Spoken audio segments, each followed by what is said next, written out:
Chapter 22, the infinitive.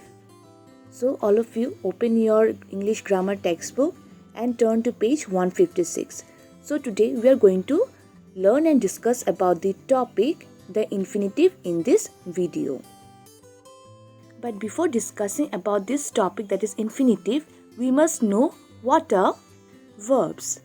So when we say verbs, a verb is a word which refers to some kind of action being performed. That means it refers to an action which is taking place. It is also said that no sentence can be there without a verb, which means that every sentence requires a verb to be there in it.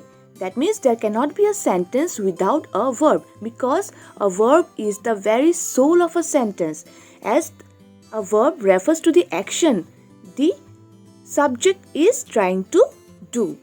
So a verb is very important in a sentence. And what is a verb? A verb is a word of action, because it refers to some kind of action being done by a person or a thing or a particular object. So a verb is a very important part of a sentence. For example, she is writing a letter. So here writing is the verb, because the word writing is expressing or is telling us what kind of action that particular person is doing. Now let's learn about the mood of the verb. So students, every action in a sentence is expressed in a particular manner or mode by the verb. That means each and every action in a particular sentence has a particular manner or mode as it is expressed by the verb. So different types of actions are expressed in different kinds of manners. So each of this manner in which the various actions are being expressed in the various manner or mode is known as the mood of the verb.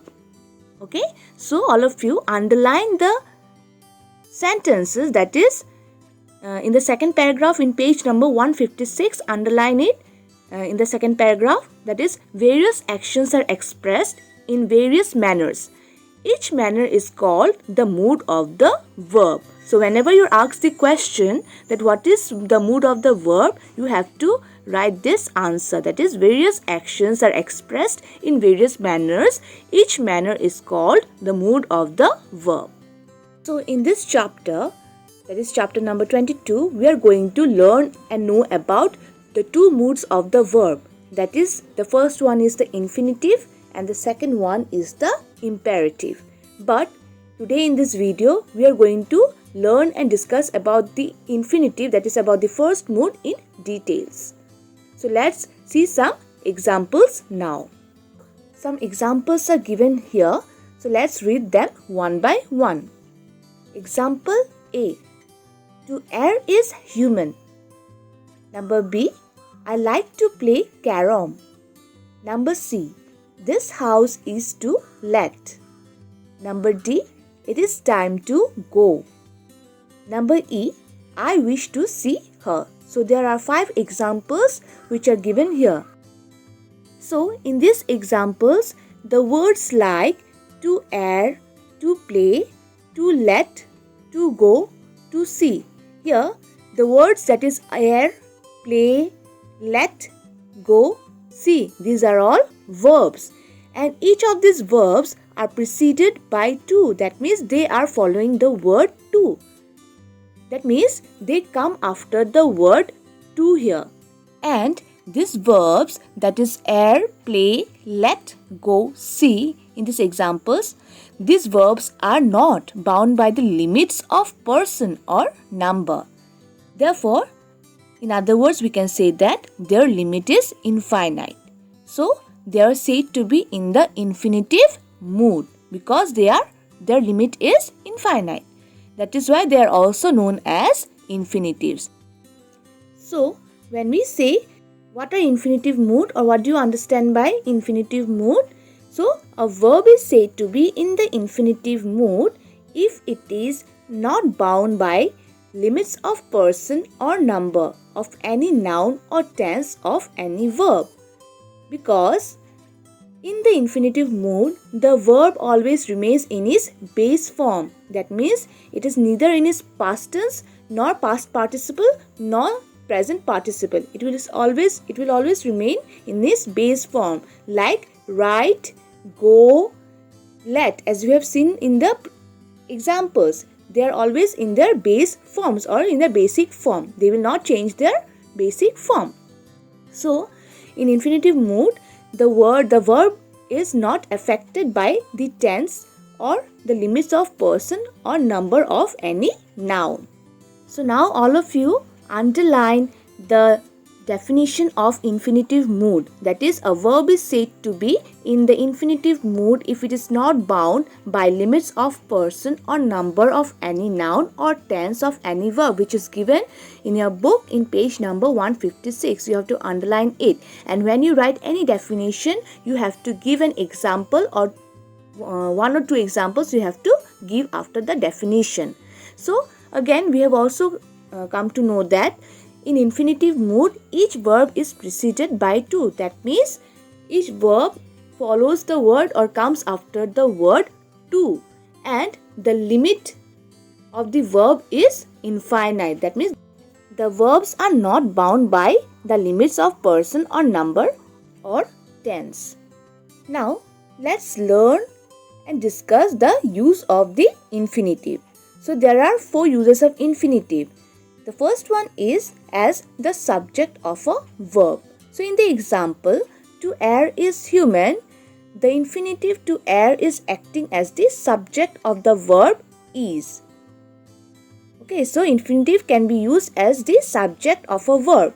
In number 2, object of a verb. So infinitive can also be used as an object of a verb. In example, I have promised to help you. Here, the infinitive to help is acting as the object of a verb, that is object of the verb promised. So in number C, object of a preposition. Again, in the example, the match was about to start. So here, the infinitive, that is to start, is acting as the object of the preposition about. And in number D, complement of a verb. So when we say complement refers to a word or a phrase which is used to complete the meaning of a given expression or the predicate of a sentence. So for example, when we say my house is, this will not be a complete sentence. Okay, so when we say my house is, it's an incomplete sentence. It is not making any sense. But when we add the infinitive to let, then the sentence becomes my house is to let. Then the meaning of the sentence gets complete. So in the example, my house is to let, the infinitive to let is also acting as a complement of a verb. That means it is also acting as a complement since it has helped to complete the meaning of the sentence. So it is also acting as a complement of the verb is. So we have come to know that there are 4 uses of infinitive. The first one is as the subject of a verb. The second one is the object of a verb. The third one is object of a preposition. And the fourth one is as the complement of a verb. So all of you now mark the uses, all the 4 uses of the infinitive, because this is very important and you have to write this with examples if it comes. Negative form of infinitive. So the negative form of an infinitive can be formed when we place the word not before the word to. So in order to turn an infinitive into its negative form, we have to use the word just before the word to. For examples, number A, not to go there. Number B, not to play. So when we have used the word not just before the word to, then they become the negative form of infinitive. You all have to remember that in order to make the negative form of infinitive, you have to use the word not just before the word to. So now underline the sentence in page 157 given as note. Number 1 is that like the negative form of an infinitive is formed by placing not before to, not after it. Because when you place the word not after the word to, then it is incorrect. Because in infinitive, the verb will always follow the word to. And you have to place the word not not before the word to. Then only it will become the negative form of infinitive. So today we have learned about verb. What are moods of the verb? In this chapter there are two moods of the verb. That is, the first one is the infinitive mood and the second one is imperative mood. Then we have also learned about what are infinitive mood and also about the uses of the infinitive mood. And finally we have also discussed about the negative form of infinitive.